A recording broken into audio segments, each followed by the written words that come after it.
Hey guys, what's up? Welcome to my video. So this video is pretty much a simple video on the emergency brake system on a 2016 Honda Civic. Basically, the emergency brake system is pretty much right here. It has an e-brake for the emergency brake. So if you guys want to initiate the e-brake, the emergency brake, what you got to do is this is the button that you will hold up. And when you do that, what happens is you guys can see that the brake light is on.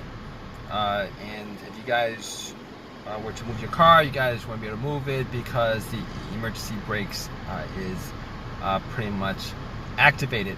So, you know, for you guys to disengage that, all you gotta do is press your foot on the brake, and you gotta press this down.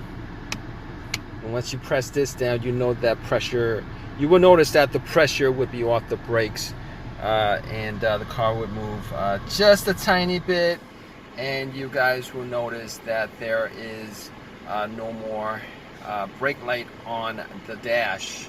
So that's how you guys do it. If you guys like this video, please subscribe. Give me a thumbs up. Please leave your opinions, etc., etc. Guys, okay, guys. Hope this has helped you guys. All right, guys. Take care.